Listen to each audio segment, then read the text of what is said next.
Welcome back to K&L Farms. I'm Ken. I hope this video finds you well.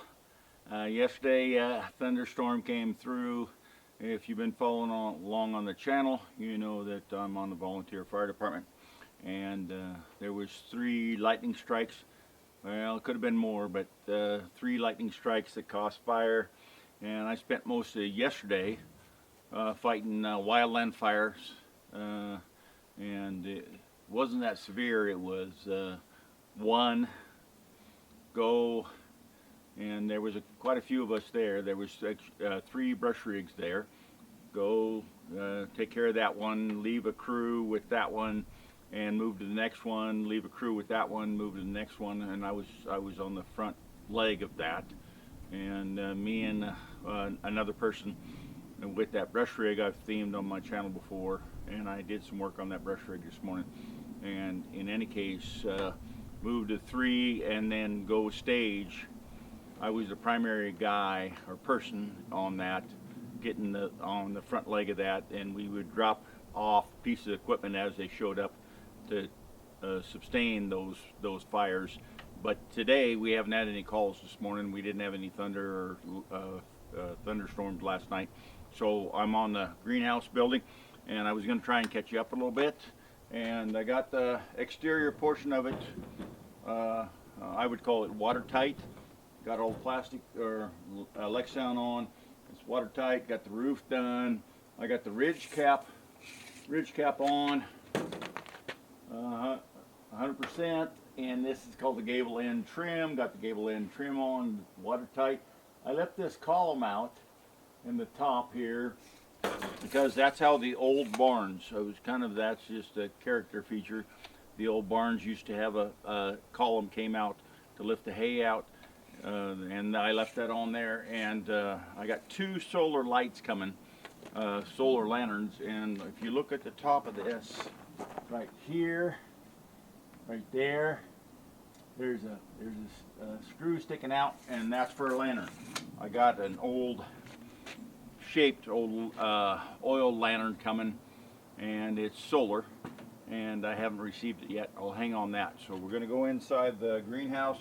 I'm going to show you some of the how it's actually laid out, and I'm working on a sink because originally we thought about putting a sink in there. There's water and power inside the greenhouse, and I'm just going to put that sink in, or I've been working on putting that sink in, and I'll show you some of that.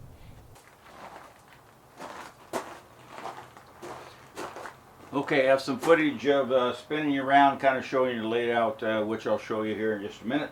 And I made just a simple sink frame, nothing major, no big deal. I'll show you the sink here in just a minute. Put the cap on this pin. Show you the sink. Now see this 4-inch, I don't know if you can see it in the background, but this 4-inch we put in when we built it because we've always thought we wanted to put a sink in here, and 4-inch runs outside, and it's definitely not black water. It's just, we're just rinsing off our watering plants. Just goes outside. Okay, I'll get the sink. It's just a used sink. If you're on a homestead or a farm, repurposing becomes a big deal. Just a sink I found somewhere. See this? See the? I don't know if I'm going to screw that down or not. That's just a cabinet. My wife wanted a shelf underneath of it, so I'm going to try and get this. I need to get this moved out, moved back. It actually sits. This sink should sit against this column right here, and so I'm going to work on that in just a minute. And let me take a measurement before I do that. And move this back. Oh, it's all the way against that. Okay, and that'll give me a general idea of how far I got to cut in. So let's go with 15 inches. And at my age, good or bad, if you don't write that down, it doesn't happen. Okay, put that down. Take that sink back out of there. Okay, so I need to cut from here into this bottom shelf, 15 inches, kind of get a radius a little bit. And I brought a better square, but let's put a couple marks at 15. I know I want that protrude back about 15. I'm going to put a couple marks, witness marks, just so I got a general idea of what's going on. Take this is our better T-square.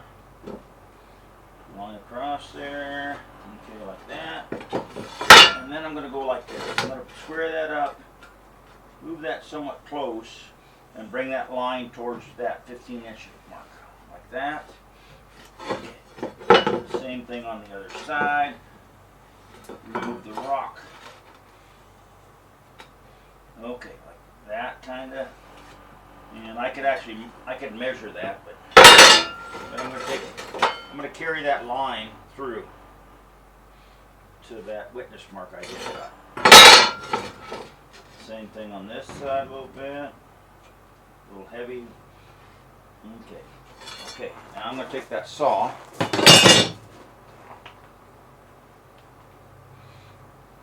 Move my tape and bring that out so I can work on it a little bit.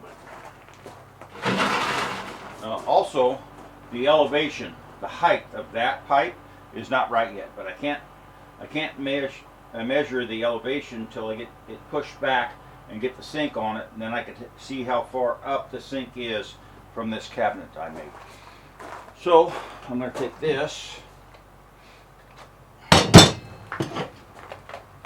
battery operated jigsaw. I could use a skill saw for it, but I don't really want to right now. Safety glasses on. Okay, cut that out of there. Pick up that piece I got. Yeah. Pitch it out in the scrap pile and see how it fits.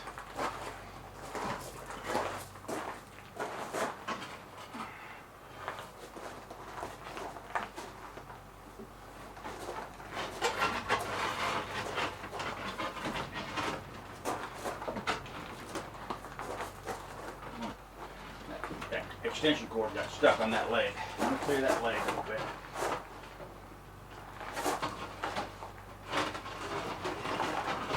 Okay, that's kind of what I was looking for.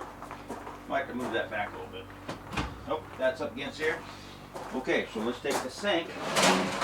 This is the sink we're trying to get to drain in that hole.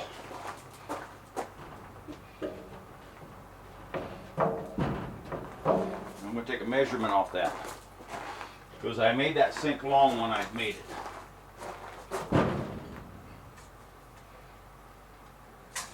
Let's go with 4 inches. Okay, so I got to get a different saw. I'm going to put a couple witness marks if I can find that pencil. Pen's in my pocket.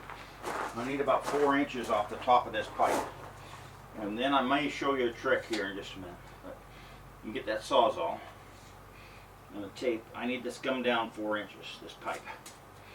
And I'm going to put some witness marks on the elevation.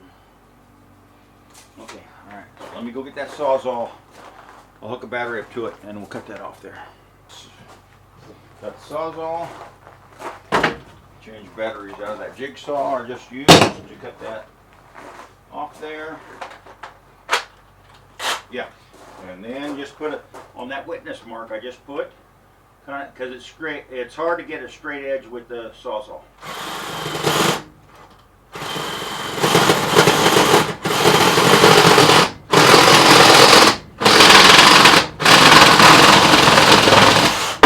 Cut it off like that. Doesn't matter, but I cleaned some of that plastic out of there. It's just in a scrap pile at the front door. Get the sink. Let's see how we're looking.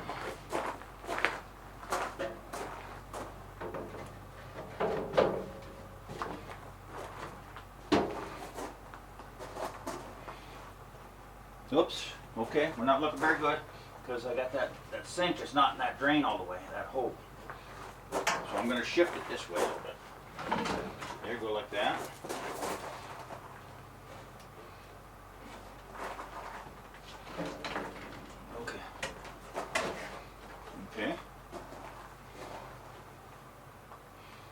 looking pretty good. Now we're doing okay. Okay. I may have to shift it that way just a little bit. I need to shift it that way about 1 inch and back. I don't know if I can get any more back. There you go, like that. Okay, well, let's try it. Let's turn the water on and see if it'll drain. Water's on. Actually, I'm going to close some of that off too, some of that woodworking stuff off there.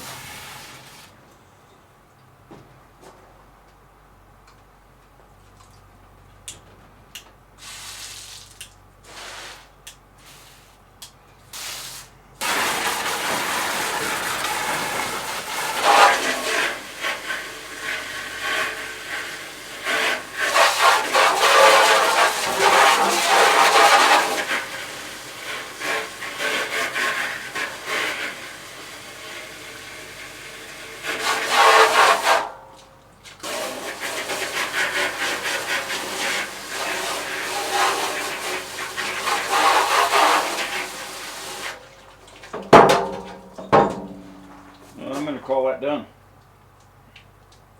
Remember, you're in a greenhouse. It doesn't really matter if you spray water around or not. In fact, sometimes in the evening, we come down last night in the greenhouse, it was 110 in the greenhouse. That even though we had 2 fans going, we got the solar fan going and an on-grid fan going, it was 110. We just sprayed the floor because the floor is all gravel, and my wife wants this. So say she's got a flower pot that's dirty from last year, she want to clean it off a little bit, just she can run the sink. I think also her intent is just to have one sink basin. The other sink basin, I'll probably have to get a piece of plywood, and we're going to make this portion the tabletop. But for right now, that serves the purpose. And then I'm sure she's going to paint this in some way.